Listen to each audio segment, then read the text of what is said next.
feels like a good place to just dive right in. I don't feel like I have as many notes, journaling, reflections to share, but we shall see. How long-winded I get. And then also I have a few decks out. Yes, we've used them before, but a few that it's been a minute since we've used them. So I'm excited to see what wants to come through here. And also this is my priority. I get these messages done. I do what I need to do to create, to get this alchemized energy out of me, and then everything else seems to flow. I can do the more mindless things that my physical life is requiring of me. Not that this requires my mind at all. In fact, I get my mind out of the way, but I digress. Situations and experiences continue to teach us long after the moment has passed. On that experience, on reflection, right? How we can look upon a thing and see how we have grown, or how much our perception has maybe changed since we had this belief or since that went down.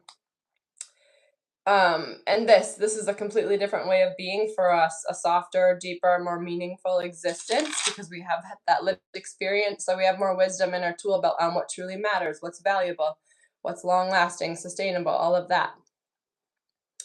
I think I'm gonna have to roll away and blow my nose for one moment right out the gate.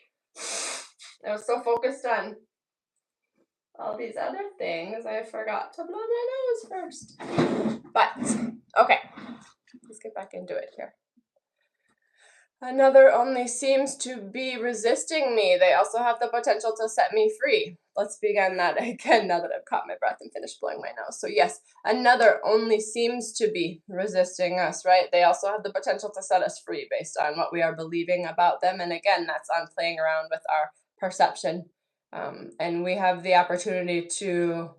I'm reading A Course in Miracles. I'm almost 500 pages in now. I think I'm almost through the initial workbook part, and then there's like a study guide and there's a teacher guide. There's a lot more to it, but I'm getting to the meat and potatoes of it. And yeah, we have the opportunity to offer our brother a crown of thorns or a handful of lilies, to offer them and knowing that everyone is seeking forgiveness for what they believe is an error, and we have the power to pass on to them what has been given to us. And only by giving it away, in fact, can we keep it. Only by way of that sacred mirror of the other can we know who we are, and vice versa. So we are here to help another return home to themselves, to remind them who they are, to remind them of their eternalness, right? On how that number 8 number here started our message.